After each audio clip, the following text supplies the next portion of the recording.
అనారోగ్యం, ఉద్యోగం, వ్యాపారం అప్పులతో బాధపడుతున్నారా? వెంటనే జేకేఆర్ గురువు గారికి కాల్ చేసి అపాయింట్మెంట్ తీసుకోండి. నమస్కారం, నేను మీ అడ్వకేట్ సంగీత. ఎంతో మందికి పెళ్ళవగానే ఒక కళ ఉంటుంది, తల్లిదండ్రుల అవ్వాలి అని. కొన్ని కారణాల వల్ల కొంతమందికి సంతానం అనేది చాలా లేట్ గా అవుతుంది. కొన్ని ఇయర్స్ చూసిన తర్వాత ఇక లాభం లేదు అనుకున్న టైంలో ఐవీఎఫ్ సెంటర్స్ ని అప్రోచ్ అవుతూ ఉంటారు. అంటే పిల్లలు సంతాన సాఫల్య కేంద్రాలను అప్రోచ్ అవుతారు.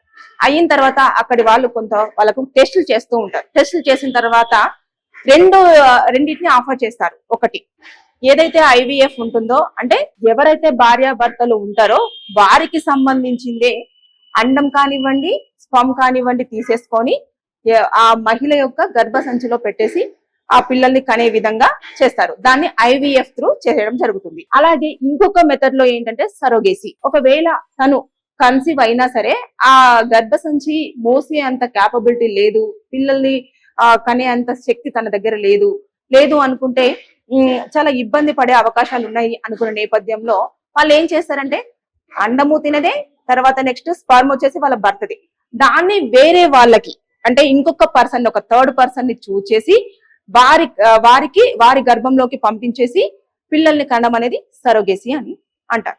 ఈ రెండు వర్షన్స్ ని ఎక్కువగా ఐవీఎఫ్ సెంటర్ అనేది మనకి ఆఫర్ చేస్తూ ఉంటుంది. దీనికి కూడా 2022లో సరోగేసి అనే దాని చట్టాన్ని కూడా అమల్లోకి తీసుకురావడం జరిగింది. ఒకవేళ సరోగేసి త్రూ పిల్లల్ని కన్న తర్వాత అనాథులుగా వదిలేయడం కానివ్వండి, లేదు అంటే బేబీ కానివ్వండి, బాబు అంటే బేబీ బాయ్ కానివ్వండి, బేబీ గర్ల్ కానివ్వండి, ఎవరైనా సరే పిల్లలు పుట్టిన తర్వాత వారిని విక్రయించడం అంటే డబ్బులకి అమ్మడం కానివ్వండి చేస్తే వారికి 10 సంవత్సరాల జైలు శిక్ష, అలాగే జరిమానా ₹1,00,000 వరకు కూడా పడే అవకాశాలు ఉంటాయి. కానీ ఇదంతా ఎవరు గ్రహించరు. అంటే దీంట్లో కూడా సెంటర్స్ అనేవి ఏవైతే ఐవీఎఫ్ సెంటర్స్ కానివ్వండి, సరోగేసి సెంటర్స్ కానివ్వండి, ఇవి సపరేట్ గా ఉండడం జరుగుతుంది. అలాగే వాటికి పర్మిషన్స్ కూడా ఉంటాయి. అంటే మన దేశంలో మొత్తానికి దాదాపుగా ఒక 200 వరకు సరోగేసి ప్లస్ తర్వాత ఐవీఎఫ్ సెంటర్స్ కి సంబంధించిన పర్మిషన్స్ మాత్రమే ఉన్నాయి. మిగతావన్నీ కూడా కోకొల్లలు కనిపిస్తుంటాయి, గల్లీకి ఒకటి మనకు కనిపిస్తుంటది కదా, అది నిజంగానే గవర్నమెంట్ నుంచి వెళ్ళి ఆ పర్మిషన్ తీసుకుందా లేదా అనేది కూడా మనం ఎంక్వైరీ చేసుకోవాల్సిన అవసరం ఉంటుంది. ఎందుకు నేను ఇలా చెప్తున్నాను అంటే, రీసెంట్ గా మీరందరూ చూసే ఉంటారు వీడియోస్లలో, సరోగేసి కానివ్వండి, అలాగే ఐవీఎఫ్ త్రూ పిల్లల్ని కన్నవారు కానివ్వండి, వారికి సంబంధించిన స్పర్మ్ కానివ్వండి, ఎగ్ కానివ్వండి, దాని త్రూ పిల్లల్ని కనడం లేదు. వారు ఏం చేస్తున్నారంటే ఇంకొకరిని, అంటే కొంతమందిని వాళ్ళు చూస్ చేసుకుంటున్నారు. నేను ఇది అన్ని ఐవీఎఫ్ సెంటర్స్ గురించి మాట్లాడట్లేదు. ఏదైతే అక్రమంగా వారు బిజినెస్ చేసుకుంటున్నారో వారి విషయం పరంగానే నేను మాట్లాడడం జరుగుతుంది. రీసెంట్ గా తెరపైకి ఒక ఐవీఎఫ్ సెంటర్ కోసము న్యూస్ అనేది రావడం జరుగుతుంది. ఇలాంటివన్నీ గతం నుంచి ఎప్పటి నుంచో ఉన్నాయి. ఎందుకంటే కొంతమంది వస్తారు, దంపతులు వచ్చిన తర్వాత, మేడం మీరు ఏం చేస్తారో చెయ్యండి, కానీ మాకు మాత్రం పిల్లలు కావాలి అని చెప్పేసి ఎంత డబ్బైనా పర్వాలేదు మేము ఇస్తాము, బంధువుల నుంచి కానివ్వండి, ఇంట్లో వాళ్ళు అనే మాటలు కానివ్వండి, చుట్టుపక్కల ఫ్రెండ్స్ అనే మాటలు కానివ్వండి, ఇన్ని సంవత్సరాలైనా మీకు పిల్లలు పుట్టట్లేదు అని చెప్పేసి ఇబ్బంది పెడుతూ ఉన్నారు. ఆ మాటల్ని మేము తీసుకోలేకపోతున్నాం, మీకు ఎంత డబ్బులు కావాలన్నా కూడా మేము ఇవ్వడానికి రెడీగా ఉన్నాం, మాకు మాత్రం పిల్లలు కావాలి అని చెప్పేసి డాక్టర్స్ కి ఎదురుగా వీళ్ళే భార్యాభర్తలే ఆఫర్ ఇస్తూ ఉంటారు. ఎంత ఖర్చైనా పర్వాలేదు అనేసరికి డాక్టర్స్ ఏం చేస్తారు అంటే, కొంతమంది ఎవరైతే ఉంటారో వారు అక్రమంగా కొంతమంది మీడియేటర్స్ ని పెట్టుకుంటారు. ఎవరికైతే డబ్బులు అవసరం ఉంటుందో, లేదు అనుకుంటే కొంచెం పేదరికంలో ఉంటారు, మధ్య తరగతికి బిలో పవర్టీలో ఉండే వాళ్ళు ఉంటారు కదా, వారిని చూస్ చేస్తూ ఉంటారండి. చూస్ చేసి వారికి డబ్బులను ఎరగా వేసి, మీరు ఒక హెల్ప్ చేసి పెడితే మీకు మేము ఇంత డబ్బు ఇస్తాము, ఒక 2 నుంచి 5 లక్షలు కానివ్వండి, ఇలాంటివన్నీ కూడా మీకు ఇవ్వడం జరుగుతుంది, కానీ మీరు చేయాల్సిన పని ఇది అని చెప్పేసి మరి ఏం చేస్తారంటే తీసుకొచ్చి కౌన్సిలింగ్ చేస్తారు. ఎవరైతే ఆడపిల్లలు ఉంటారో వారు తీసుకొచ్చేసి ఏదైతే ఉంటుందో వాళ్ళకి కౌన్సిలింగ్ ఇచ్చేటప్పుడు చెప్తారు, వీరికి ఎవరిని చూపించరు, ఈ బోత్ పార్టీస్ ని ఒకరికొకరు చూపించకుండానే వారు ఏం చేస్తారంటే ఈ అమ్మాయికి కౌన్సిలింగ్ ఇచ్చేటప్పుడే చెప్తారు, మేము వేరే వాళ్ళకి సంబంధించిన పిల్లోని కానివ్వండి, పిల్లలు కానివ్వండి, మీ కడుపులో మోసి 9 నెలల తర్వాత పిల్లనో కనిన తర్వాత వారికి ఇవ్వాలి, మీకు అప్పుడు 2 నుంచి 5 లక్షల వరకు మీ చేతిలో పెట్టడం జరుగుతుంది.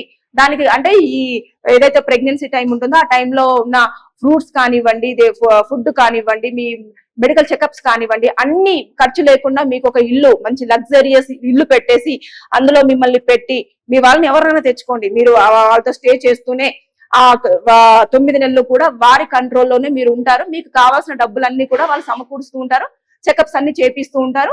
నెల నెల కొంత డబ్బు ఇస్తూ ఉంటారు. దాంతో పాటు పిల్లనో కానీ ఇచ్చిన తర్వాత డబ్బులు అవి కూడా యథావిధిగా మీకు రావడం జరుగుతుంది అని చెప్పేసి వారికి ఆశ పెడతారు. పెట్టగానే వాళ్ళు ఏం చేస్తారు, సరే 2 నుంచి 5 లక్షలు అంటే మనకి ఎందుకో దేనికో ఒక దానికి పనికొస్తే 9 నెలలే కదా మోసి ఇచ్చేద్దాం అని చెప్పేసి చాలా మంది ఒప్పుకొని సరోగేసీని బిజినెస్ కి అలవాటు పడిన వాళ్ళు చాలా మంది ఉన్నారు. ఇదంతా కూడా మనకు జిల్లాలలో చూస్తే మనకు తెలుస్తుంది. అంటే కొంతమంది ఇక్కడికి వచ్చేసారు సిటీలో, వాళ్ళకు ఇంకా ఏం దారి లేకపోయినప్పుడు, వాళ్ళకు ఎంత కష్టపడ్డా కూడా అప్పులు తీరినప్పుడు కానివ్వండి, వాళ్ళ పరిస్థితి బాగాలేనప్పుడు కానివ్వండి, అలాంటి వాళ్ళు మాత్రమే ఇక్కడికి వచ్చేసి ఇలాంటి వృత్తిలో పడడం జరుగుతుంది.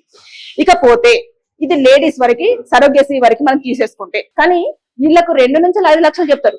అక్కడ మాత్రము వాళ్ళ దగ్గర నుంచి వెళ్ళి దాదాపుగా 30 నుంచి 40 లక్షల వరకు మరి డబ్బులు వసూలు చేయడం జరుగుతుంది.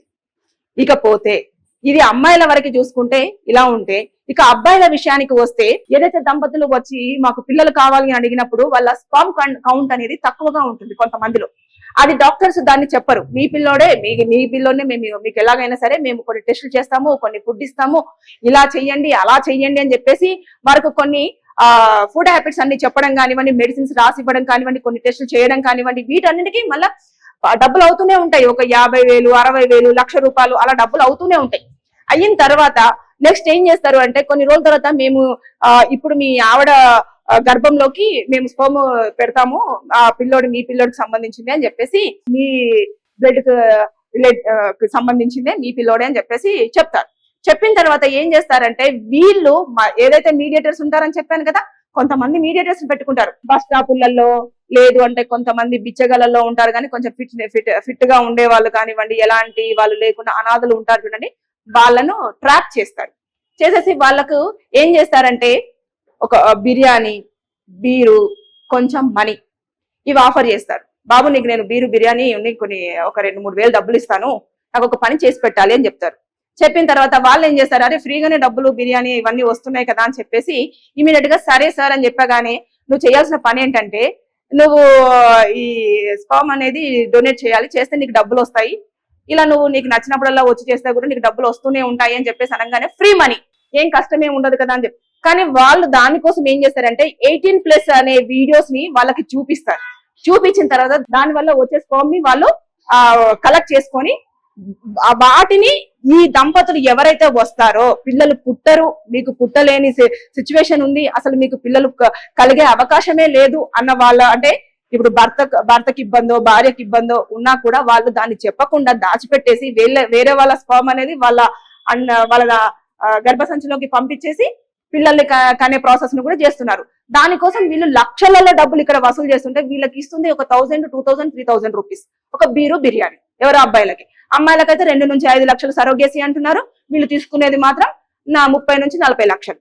అంటే ఒక్కసారి ఇమాజిన్, ఇలాంటి దందాలు ఎన్ని జరుగుతున్నాయి, ఎంత మంది మోసపోతున్నారు.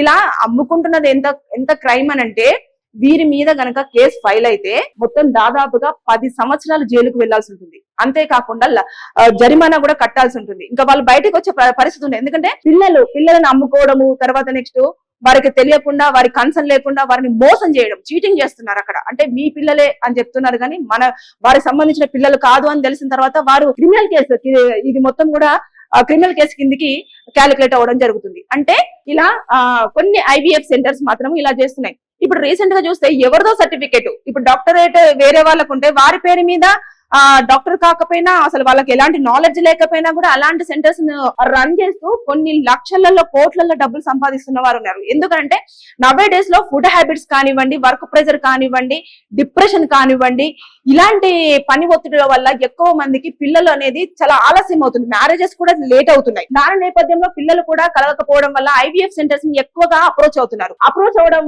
వల్ల ఇవన్నీ కూడా ఇక్కడ కలెక్ట్ చేసిన స్పర్మ్ ని అలహాబాద్, తర్వాత నెక్స్ట్ అహ్మదాబాద్, గుజరాత్ ఇలాంటి ప్రాంతాలలో కూడా పంపిస్తున్నారు. అంటే ఒక్కసారి ఇమాజిన్, అక్కడ పుట్టిన పిల్లల్ని ఇక్కడ మీకు పుడుతున్నారు అని చెప్పేసి చూపించడము, ఇవన్నీ కూడా అంటే కొన్ని ఏళ్ళగా దాదాపుగా ఒక 5-6 సంవత్సరాల నుంచి జరుగుతున్నా కూడా అది తెర మీదకి వచ్చింది కాబట్టి ఇప్పుడు మనకు క్రైమ్ గా కనిపిస్తుంది. కానీ ఒకవేళ తెలియకపోతే అది ఎప్పటికీ తెలియని విషయమే. ఇలాంటివి చాలా జరుగుతున్నాయి. అంటే వాటిని ఎంకరేజ్ చేస్తున్నది కూడా మీరు నన్ను తిట్టుకున్నా మంచిదే, కానీ తల్లిదండ్రులు ఎవరైతే దంపతులు ఉన్నారో, న్యూగా మ్యారేజ్ అయిన వాళ్ళు కొన్ని సంవత్సరాలు చూసి ఒక 1 year 2 years లో చూసిన తర్వాత పిల్లలు కలగట్లేదని చెప్పేసి ఎన్ని డబ్బులైనా పర్వాలేదు, ఏదైనా చెయ్యండి మేడం, ఏదైనా చెయ్యండి సార్, మాకు పిల్లలు కావాలి అని మీరే అతనికి ఆఫర్ ఇస్తున్నారు. డాక్టర్స్ కి ఆఫర్ ఇవ్వడం వల్ల వాళ్ళు ఏం చేస్తున్నారు, వాళ్ళ సర్టిఫికేట్ దొంగ సర్టిఫికేటా, లేకపోతే నిజంగానే వస్తున్నారా, లేకపోతే నిజంగానే వాళ్ళు డాక్టరేట్ చేశారా లేదా, ఇది ప్రభుత్వం నుంచి పర్మిషన్ తీసుకున్నదా లేదా, సరోగేసి ఇక్కడ ఉందా లేదా, వీళ్ళు ఐవీఎఫ్ సెంటర్ ని కరెక్ట్ గానే అన్ని నామ్స్ ప్రకారం నడుపుతున్నారా లేదా అన్నది ఏమీ తెలుసుకోకుండా ఎవరో ఒకరు నాకు అక్కడ పిల్లలు కలిగారు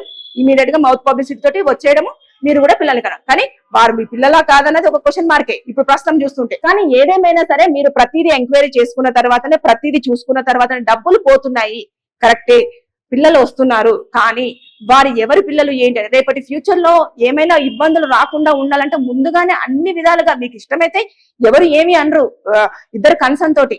కానీ ఇంకొకటి ఇక్కడ ఏంటంటే సరోగేసి ఒకవేళ ఎంచుకున్నా కూడా బయట థర్డ్ పర్సన్ ఎవరు కాదు, మీ కుటుంబంలో ఎవరైనా మీకు తెలిసిన వారు కానివ్వండి, లేదు అనుకుంటే ఎవరన్నా ఇంకొకరు మీకు దగ్గరగా ఉన్న బంధువులకు సంబంధించిన వారు కానివ్వండి, ఇలాంటి వాళ్ళను మాత్రమే మీరు సరోగేసిగా ఎంచుకోవడం అనేది ఉంటుంది. ఎవరో ఏదో వేరే స్టేట్ నుంచి వెళ్ళి వాళ్ళని ఎంచుకొని ఇదంతా కూడా అది కూడా క్రైమ్ కింద మనకు వచ్చే అవకాశాలు ఉంటాయి. మీరు ఇవన్నీ తెలుసుకోకుండా ఐవీఎఫ్ సెంటర్స్ కి వెళ్తే బిచ్చగాళ్ళవి కూడా స్పర్మ్ కలెక్ట్ చేస్తున్నారంట. ఇవన్నీ మీరు ఆలోచన చేయండి, చేసేసి నిజంగా మనకేనా లేదంటే ఇలా జరుగుతుందా అలా జరుగుతుందా, ఏదున్నా సరే డాక్టర్స్ తో క్లియర్ గా మాట్లాడుకోండి, అది పర్మిషన్ ఉన్నాయా లేదా అని తెలుసుకోండి.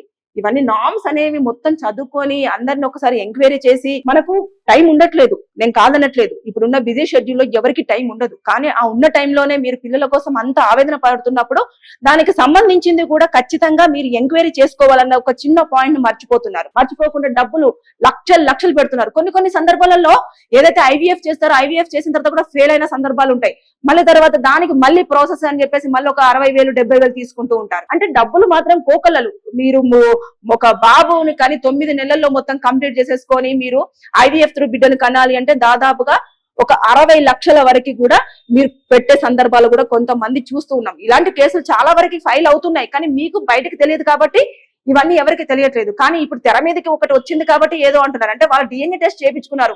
రీజన్ ఏంటంటే మరి ఆవిడకి డౌట్ ఎందుకు వచ్చింది అనేది మనకు తెలియదు, కానీ డిఎన్ఏ టెస్ట్ చేయించుకోగానే మన పిల్లోడు కాదు అంటే గుజరాత్ కి సంబంధించిన ఒక అమ్మాయితో పిల్లోడిని అంటే ఆవిడకు పుట్టిన వాళ్ళ హస్బెండ్ తో కలిగిన పిల్లోడిని ఎవరినో తీసుకొచ్చేసి మీ కొడుకే అని చెప్పేసి వీళ్ళకి ఇవ్వడం జరిగింది. అంటే ఎంత దారుణము, ఎంత దుర్మార్గమైన పని, ఎంత చీటింగ్ అది. ఇలాంటివి అంటే ఒక తల్లిదండ్రులు కావాలి అన్న కళను వాళ్ళు ఏం చేస్తున్నారంటే అమ్ముకుంటున్నారు. అమ్ముకోవడం అంటే మామూలు కాదు, కొన్ని లక్షల్లో అమ్ముకుంటున్నారు. కొన్ని నిజాయితీగా ఉంటున్నారా అంటే ఎక్కడో ఒక శాతంగా మనం చెప్పుకోవచ్చు. అంటే 100లో ఒక 60% నిజాయితీగా ఉంటే మిగిలిన 40% మొత్తం ఫ్రాడ్ గానే మనకు కనిపిస్తున్నారు. సో ఏది నిజమైంది కాదు అనేది తెలుసుకున్న తర్వాతనే మీరు ఐవీఎఫ్ సెంటర్స్ ని కానివ్వండి, సరోగేస్ ని కానివ్వండి అప్రోచ్ అవ్వండి. అలాగే ఏదైతే ఉంటున్నారో ఈ స్పర్మ్ డోనర్స్ కానివ్వండి, ఎగ్ డోనర్స్ కానివ్వండి, మీరు కూడా ఒక ఆలోచన చెయ్యండి. ఫ్రీగా డబ్బులు వస్తున్నాయి కదా అని చెప్పేసి దాన్ని సేల్ చేస్తుంటే మీరు కూడా క్రైమ్ కి అట్రాక్ట్ అవ్వడం జరుగుతుంది. మిమ్మల్ని కూడా ఒకవేళ పట్టుకుంటే ఖచ్చితంగా పోలీసులు కేసు ఫైల్ చేశారు అంటే మీరు జైలుకి వెళ్లాల్సిన పరిస్థితి వస్తుంది. యంగ్స్టర్స్ కూడా వీడియోస్ చూడడము, అది ఈజీగా వస్తుంది కదా అని చెప్పేసి డాక్టర్స్ కి ఇచ్చేయడము, డబ్బులు ఒక 2-3 వేలు తీసుకోవడం, ఆ రోజు ఖర్చుల వరకు అంతే, ఆ రోజు ఖర్చుల వరకు తీసుకోవడం వెళ్ళిపోవడం. అదేమన్నా సంతలో దొరికే వస్తువా అలా అమ్మేసుకుంటున్నారు. చాలా చీప్ అనిపించట్లేదా, చాలా గలీజ్ అనిపించట్లేదా మీకు ఎవరికి కూడా అమ్ముకునే వాళ్ళకి? చాలా మంది బీటెక్ స్టూడెంట్స్ కానివ్వండి, ఫ్యాషన్ డిజైనర్ చేస్తున్న వాళ్ళు కానివ్వండి, తర్వాత నెక్స్ట్ కొంతమంది డబ్బుల కోసం ఎవరైతే ఉంటారో వారందరూ కూడా ఇలాంటి వాటిలలో ఎక్కువ మంది నాకు దగ్గర కేసులు కూడా అవి రావడం జరిగింది. చిన్నపిల్లలు కూడా కౌన్సిలింగ్ ఇచ్చి పంపించేవి బోలెడు ఉన్నాయి. మార్కెట్ లో ఇలాంటి దందాలు ఎన్నో జరుగుతున్నాయి. సో మనమే మోసపోవద్దు అంటే మన దగ్గర నుంచే స్టార్ట్ అవ్వాలి. మనం ప్రతిదీ తెలుసుకుంటేనే మోసపోకుండా ఉంటాం. సో తస్మత్ జాగ్రత్త. Thank you.